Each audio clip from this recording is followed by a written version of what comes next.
سورہ نساء آیت نمبر 20۔ بسم اللہ الرحمن الرحیم۔ وَإِنْ اور اگر اردتم ارادہ کر لو تم استبدال زوجن تبدیل کرنے کا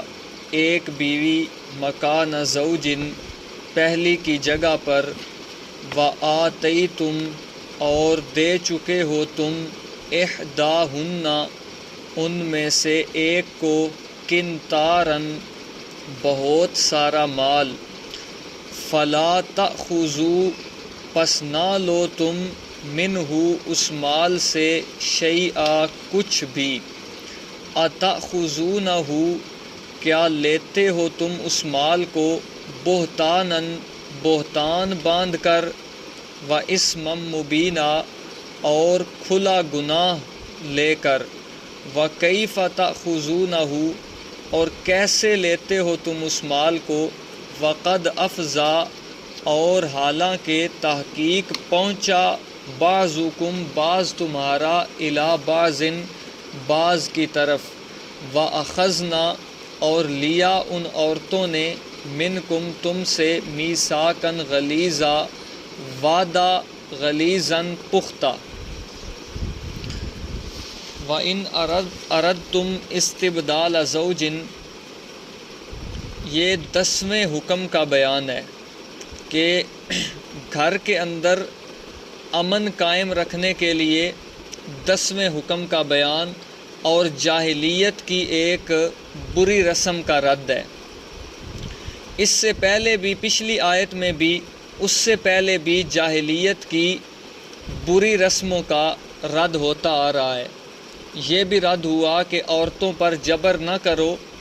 اگر ان کے خامند فوت ہو جائیں تو انہیں اپنی مرضی سے آگے نکاح کرنا چاہے نکاح کرنے دو، تم زبردستی نہ باندھو ان کو۔ اور اسی طرح دوسری بھی بد رسموں کا رد ہوا۔ یاد رکھو جتنی جاہلیت کی رسمیں اس دور میں تھی آج بھی بعین ہی موجود ہیں۔ اور امام الانبیاء صلی اللہ علیہ وسلم نے فرمایا، بخاری مسلم مسند احمد کی حدیث ہے، لَتَتَّبِعُنَّ سُنَنَ مَنْ كَانَ قَبْلَكُمْ تم ضرور ان لوگوں کے طریق اور راہ پر چلو گے جو تم سے پہلے تھے۔ یہاں تک کہا کہ اگر ان میں کوئی گو زب جسے کہتے ہیں گو کی بل کے اندر داخل ہوا تم بھی داخل ہوگے۔ پوچھا گیا کون ہیں وہ یا رسول اللہ؟ یہود و نصارہ۔ آپ نے فرمایا فمن، وہ نہیں تو اور کون؟ یعنی یہود و نصارہ ہی مراد ہیں، تم بھی یہود و نصارہ کی راہ پر چلو گے۔ اور بعض روایات میں یہاں تک آیا کہ اگر ان یہودیوں، عیسائیوں اور جاہلیت کے لوگوں میں سے کسی نے اپنی ماں کے ساتھ بدکاری کی تو تم بھی ان کی راہ پر چلتے ہوئے یہاں تک بھی پہنچو گے۔ تو آج بھی وہ جاہلیت کی ساری رسمیں موجود ہیں۔ خامد فوت ہو جائے، عورت کو پہلے تو کہیں نکاح نہیں کرنے دیتے، اس کے مالک بن کے بیٹھ جاتے ہیں۔ اگر وہ کہیں اپنی مرضی سے کرنا چاہے پھر بھی جبر کرتے ہیں، اور اپنی مرضی سے یہ خود بھی اس پر بھی جبر کرتے ہیں کہ ایک بیل سا ہو جس کے ساتھ اس کا دل ہی نہیں نکاح کرنے کا، یہ اس کے ساتھ باندھ دیتے ہیں کہ تو گھومتی پھر رہنا پڑے گا، مجبور کرتے ہیں۔ اور اگر وہ نہ ہو تو طرح طرح کی سزائیں، اور یہاں تک کہ واقعات پیش آ چکے ہیں کہ پھر اسے جان کا خطرہ پڑ جاتا ہے کہ ختم کر دیتے ہیں سرے سے اس کو، کوئی چیز دی اور جان سے ختم اگر ان کی نہ مانے۔ آج کے سبق میں بھی اسی جاہلیت کی ایک بد رسم کا رد ہے جو آج بھی پائی جاتی ہے کہ طبعی طور پر آدمی کا اپنی عورت کے ساتھ جب جاہلیت میں دل نہ لگتا اور اس نے مہر میں اس کو مال دے دیا ہوتا تو وہ ایسے بہتان لگاتا اس پر الزامات، کبھی زنا کا، کبھی اور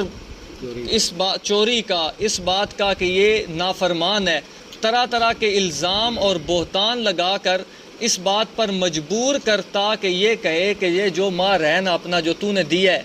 یہ واپس لے اور میری جان چھوڑ۔ اور مار اس لیے لیتا کہ آگے کہیں اس کا رابطہ قائم ہوتا، اگلی جگہ نکاح کرنا ہوتا تو یہ مار اس پہلی عورت سے لے کر آگے منتقل کرتا۔ آج بھی اسی طرح ہے، لوگ مجبور کرتے ہیں خواہ مخواہ، اگر دل نہیں لگ رہا تو تم سیدھا چھوڑ دو، شریعت کہتی ہے سیدھا چھوڑ دو اگر نہیں دل لگ رہا۔ اور ویسے کل کی آیت میں آپ نے پڑھا کہ اگر دل نہ لگے پھر بھی برداشت کرو، تمہارے لیے بھلائی ہے، امید ہے کہ اللہ تعالیٰ تمہیں اس عورت سے بھلائی دیں گے۔ اور امام الانبیاء صلی اللہ علیہ وسلم نے فرمایا ابغض الحلال الی اللہ الطلاق، حلال چیزوں میں سب سے ناپسندیدہ چیز اللہ کو وہ طلاق ہے کہ بغیر کسی شرعی عذر کے وہ نہیں دینی چاہیے۔ یاد رکھو مہر کے بارے میں ایک تو کم سے کم مقدار، پہلے بھی ہم نے ایک سبق میں پڑھا کہ 10 درہم ہے مہر، جو بھی درہم کا ریٹ چل رہا ہو تو 10 درہم کم سے کم اس دن کے اعتبار سے مہر ہونا چاہیے۔ پھر مہر عورت کا یہ بھی نہیں کہ اپنی مرضی سے جتنا باندھ دو، مہر مثلی ہوتا ہے۔ کیا مطلب؟ اس کی پھوپھی، چچا زاد، اس کی ہم عمر جو عورتیں جن کی اس کے دور میں شادی ہوئی ان کو دیکھ کے برابری کا مہر رکھا جاتا ہے۔ یہ نہیں کہ پھوپھی کی شادی کے وقت 20,000 تھا اور بھتیجی کی جب ہونے لگے تو 1 لاکھ رکھ دو، نہیں، برابری کے ساتھ، رلتا ملتا جلتا۔ دوسری بات کہ اگر رخصتی سے پہلے عورت کو طلاق دی جائے، رخصتی سے مراد یہ ہے کہ ایسی ملاقات کا موقع ہی نہیں ملا کہ دونوں اکیلے نہیں ہوئے کہ صحبت کی نوبت آ جاتی، اس سے پہلے اگر طلاق دی جائے تو جو مہر مقرر کیا اس کا آدھا دینا ہوگا۔ اگر ملاقات ہو گئی، اتنا موقع تھا، لیکن اگلی بات جدا ہے، ملاقات صرف ہو گئی، رخصتی ہو گئی، ملاقات ہو گئی، اس کے بعد اگر طلاق دینا چاہتا ہے تو پورا مہر جو مقرر کیا ہے پورے کا پورا دینا ہوگا، وہ کسی بہانے سے نہیں چھڑا سکتا۔ اسی بات کا ذکر ہے کہ اگر تم ایک بیوی کی جگہ دوسری تبدیل کرنا چاہتے ہو، مہر بھی تم دے چکے ہو، تو پھر خواہ مخواہ الزام لگا کر، ان پر گناہ کے بہتان لگا کر، اپنے ذمہ گناہ لے کر وہ واپس نہ لو۔ اگلی بات کیف تأخذونہ، پنجاب اپنی ہماری بولی میں معنی بنے گا کس منہ سے پھر تم لیتے ہو، کہ جس چیز کا تو نے مہر دیا تھا اس عورت نے اپنا وجود تیرے حوالے کیا، اس سے تلذذ حاصل کرنے کے لیے تم نے مہر دیا، تو وہ تم نے کام پورا کر لیا، اب بدلہ تو ہو گیا، تم کس منہ سے واپس لیتے ہو؟ اور پھر اگلی بات اخذنا منکم میثاقا غلیظا، جب نکاح ہو رہا تھا تو عورتوں نے وعدہ بھی پکا کیا تھا تم سے کہ ہم آپ کی فرما برداری کریں گی، لیکن تم نے جو ہمارے حقوق ہیں وہ بھی ادا کرنے ہیں، جن میں حق مہر بھی تھا۔ پہلے بات کر کے اب کس منہ سے اپنی بات پر پھر رہے ہو؟ تو یہ آر دلائی گئی ہے کہ واپس نہ لو، کس منہ سے تم نے واپس لینا ہے۔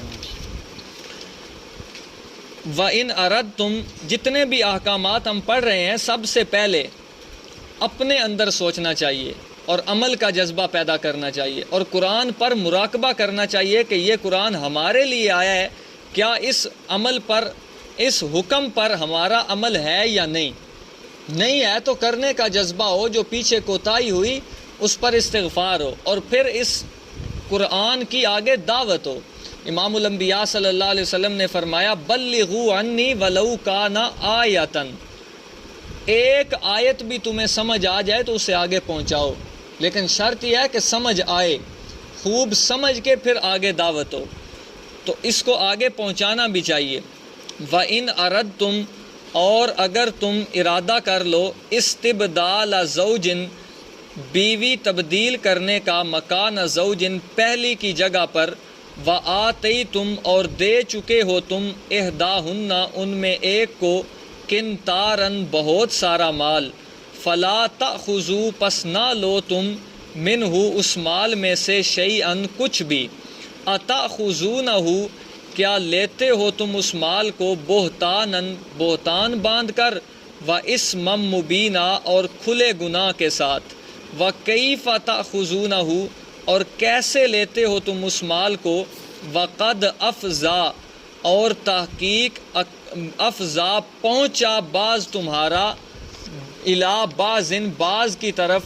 واخذنا، اور لیا ان عورتوں نے، منکم، تم سے، میثاقاً، وعدہ، غلیظا، پختہ۔